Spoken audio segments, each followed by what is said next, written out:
Good morning, Keith Tebow from FRC Media. I want to thank you, all of you who are joining us on Facebook at this time and also on Channel 95. You may be joining us right now as well, as we are going to be doing some of these live broadcasts from time to time as people are at home dealing with the COVID-19 crisis. And we hope to bring you some updated information as often as we can. And today, we're pleased to be joined by the mayor of the city of Fall River, Mayor Paul Coogan. Mayor, thank you for joining us. I appreciate it.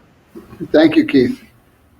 Let me ask you, first of all, and we spoke last week at Government Center, and I asked you the same question. I asked how you were doing personally, and you said you were doing fine, going out for a walk. But I did happen to read this morning that you posted your thoughts online about how you've been doing and how this is something that we're all dealing with that we haven't dealt with before. Wonder if you can expand about how you're dealing throughout this entire crisis. Well, it just is funny because everywhere I go, people are saying to me, "How you doing? How's it going? What's going on?" So I want people to know that we are working our way through this problem. That's what this is, work. If you're not ready to come to work, then you don't belong helping us right now. This is work. There's always issues to deal with in good times. These are just different issues, new issues, and we just constantly on the phone, constantly looking for solutions, and constantly looking to make the people in Fall River's lives better. Still, yeah, I mean, there are always critics, and there are always people that are going to second guess what you do. But I want people to know, sure, we're not perfect. Things are going to happen, but guess what?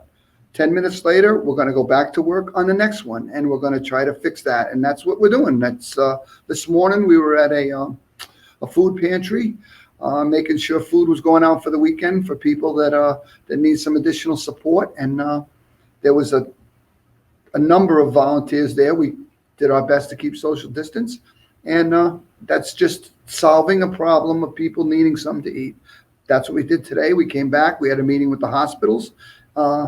Talking about alternative sites and what their numbers look like. And it's just work. We just keep working. And we'll be speaking with the mayor for about 15 minutes or so this morning, but we also invite you to chime in if you're watching us on Facebook. If you have a question for the mayor, please include it within our comments of the video, and we'll try to weave them in as we move along. Mayor, based on events this week, the governor has basically extended closures and non-essential businesses through the beginning of May. I just want to go over again for people who may not know what's been happening in terms of government services. City Hall is still closed, Government Center, but people are still working and people are still servicing the needs of the residents, and that will continue, correct? Right, correct. We're on a very, very skeleton crew in here. People are still working on accounts payables. People are still receiving money. We're still taking calls to go out and help people that have certain issues related to the city.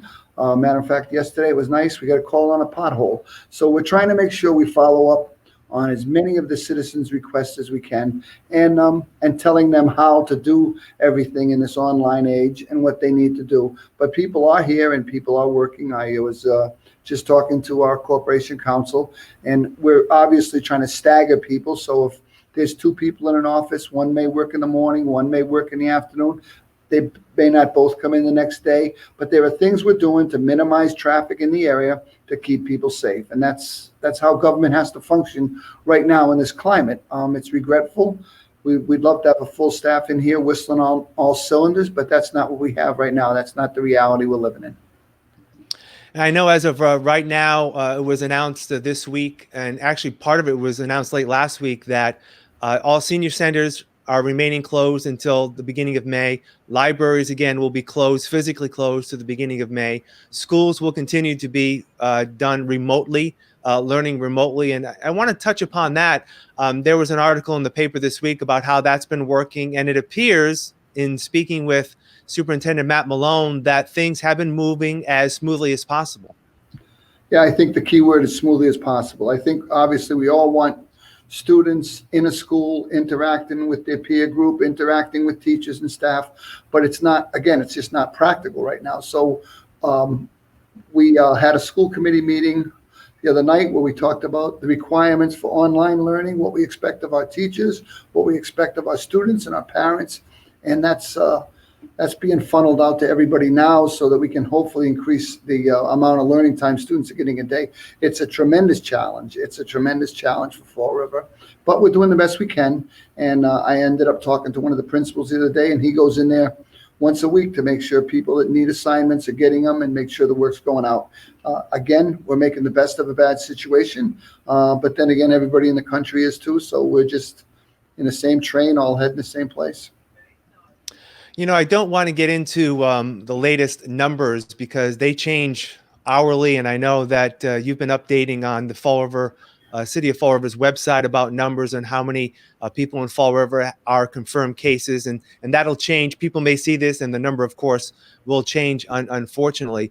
But one of the things I want to get into as well is how you're communicating often with the local hospitals, St. Anne's and Charlton.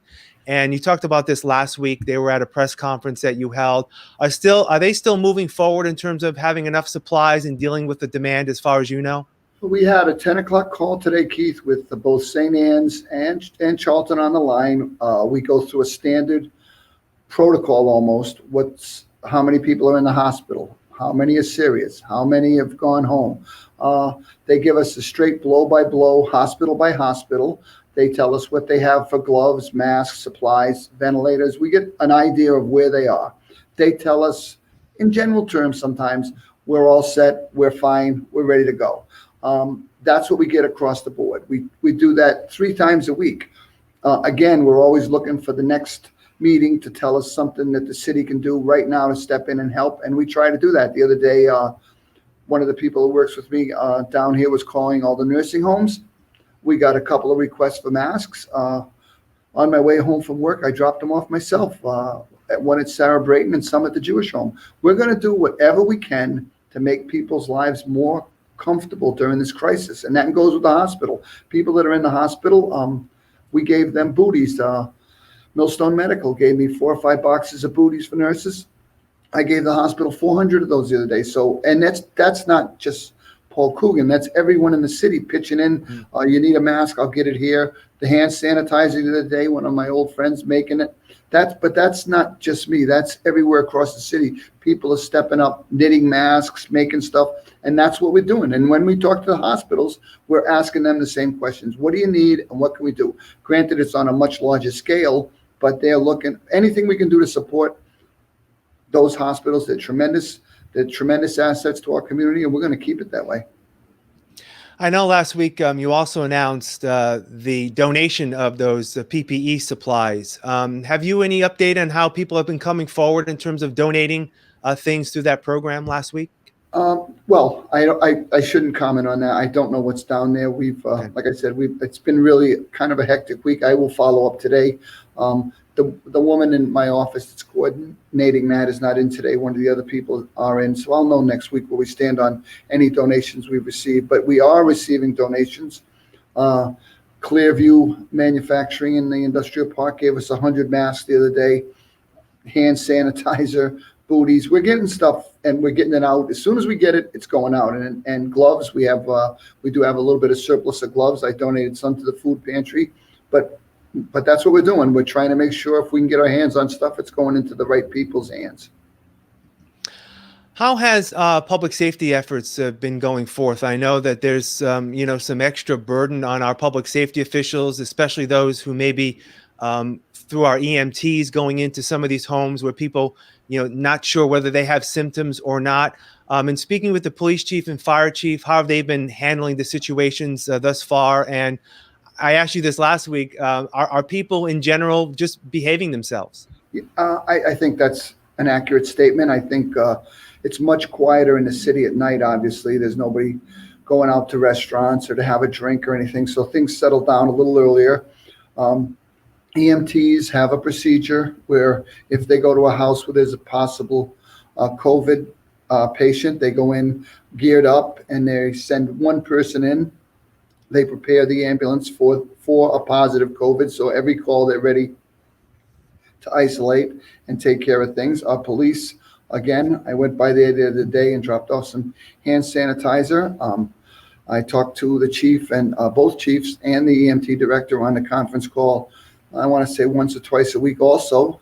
And it seems like things are going good. We do have a couple of little issues here and there, but we're like I said, this is just work, and you have to work your way through it.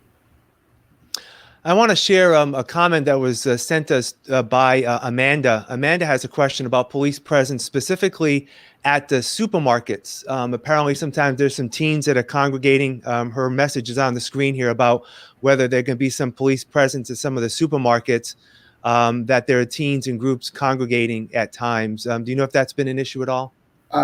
Hearing of it right now. That's fine. We will definitely address that. I wish I knew. I know Amanda. She was one of my students. So Amanda, if you want to send me a note offline, I will find out which hospitals, which supermarkets it is, and to have someone swing by. That's all we can do. And as these things pop up, we were getting a lot when the basketball courts were still open. Kids are still playing. We followed up, and we'll follow up on this. When we spoke last week, I had asked about the fiscal stability of the city. Of course, not a lot of revenue coming in right now. This was actually before the federal government approved, the Congress and the president approved the federal funding that are going to help states, and hopefully that'll funnel down to the city. How is the city's fiscal health, and are you anticipating any support from the state coming down soon? I believe the state is working on something called the municipal relief bill right now. I don't know where that's going to end up, but it's just in the early stages. The federal government has already issued us some money, both for CDBG and some homeless support they're going to give us. I don't think they've issued it yet, but they approved it. So that's the first wave of federal money coming in. It's going to help us immensely. There are things we can do across the board in Fall River to use this money to make it a better place, and we're going to do that. And I'm hoping that by the time all these funds fill in the gaps, we can get out of this unscathed. But right now, revenue is going down. Revenue is shrinking. We're trying to keep an eye on it. And again, I had a conversation with our state senator, Mike Rogers. It's the same thing across the state. It's not unique to Fall River. So, like I said before, we're in the same train, going the same place. How will this impact your work and your financial team's work on the 2021 budget? Has that been sort of taken a step back through all this? Well, no, what it does is it changes projections and revenues, and they have to factor it in. They factor in the new reality. So again, I had a conversation this morning with Mary Sahadi about that, and that's what we're looking at going forward. What are we going to do to increase revenue? What are we going to do to cut spending? And those are the things that, like I said, it seems like most cities are going to have to address this shortly. We're in the infant stages of that, but we're going to handle it. In terms of some other projects that may be going on, again, I was referencing your post this morning on Facebook. You mentioned that maybe the Durfee project may be taking a hiatus. Do you have any updates on that? No, I got an update this morning, and again, it looks like on April 6th that right now could potentially be shutting down. I'm not sure of the economic ramifications of that, but I've been told it's going to cost some additional funds there. Again, we'll work our way through it. We had a meeting last night on the Durfee building project with the building committee. It was online or on the phone, and you could call in and talk and vote. And it was addressed very superficially, but it'll be coming to fruition very quickly if we close that project down by Monday. Yeah. And I guess, as we wrap this up, Mayor, I don't want to, take up too much of your time. I do appreciate you joining us today. People have been at this for at least a couple of weeks. And unfortunately, even though people can go outside and go do some walks, it has not been a very good weather week. As we speak, it is raining pretty hard here where I am. What do you want to still tell people about, keeping their chins up, making sure we continue to be safe, and hopefully getting through this as soon as we can? Well, the only thing I can tell people is what is the alternative? Do we just sink into some kind of weird funk that doesn't go away, or do we just keep going forward and decide that, we're dealing with this to the best of our ability, we're going to get through this, and when we come out the other side stronger for it? That's what Fall River needs to do. We need to stay on the upbeat track. People do get down, especially on a day like this when it's gloomy and raining, and As I said this morning, I couldn't even go for a walk. I got out there, I got soaked in about a couple of blocks, but that's what it is. You have to deal with it and go forward. Now, if the alternative was that, you get sad, you start questioning everything that's going on in your life, and that would help you, I don't see how, but if it does, you're different than I am. I know that the only thing we can do is keep going forward, work our way out of this, not sit on TV all day watching the latest COVID updates, because that will definitely overwhelm you. But knowing full well that they keep telling us the middle of this month is going to be the peak in Massachusetts, and then it starts to dip off. And everybody I know in Fall River can make it a few more weeks. Hopefully that's what it is. If it's not, it's going to be longer than that. But let's see what this plays out like, and we go forward from there as a city. I have so much confidence. The hundreds and hundreds of kids I saw every year rolling through that school, the vast majority were warriors, and they knew how to handle this, and they're going to handle it. And we're going to get out the other side and come out a better city for it.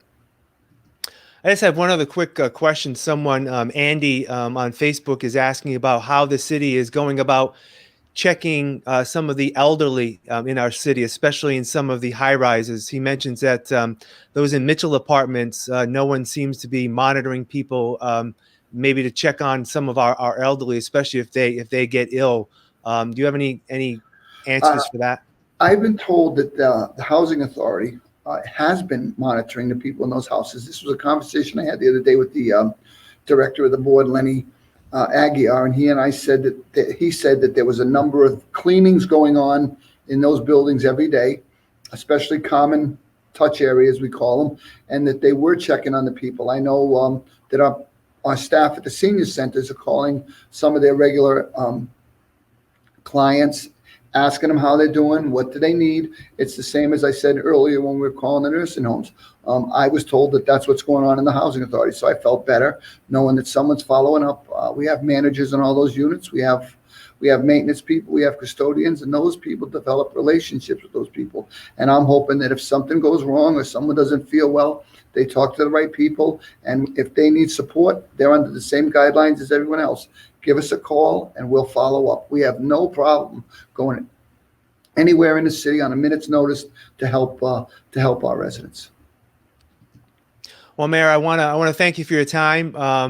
This is definitely things that we have never dealt with before, and we will continue to deal with. And I hope we can chat again soon. So I appreciate your time this morning, and we'll talk again soon. And next election, Keith, when they're asking us all those questions, make sure you say, how are you going to handle a pandemic, and what are you going to do if the polar ice cap melts? Because these questions, it was just so unexpected, and I just want people to know that we're learning on the fly, but we're not making the same mistake twice, and we're going to keep pounding forward. All right, Mayor. Thank you again. I appreciate it. Thank you, Keith. I want to let people know who are continuing to watch that please follow up on our website. We have a lot of information about COVID-19. We have a dedicated webpage at frmedia.org/coronavirus.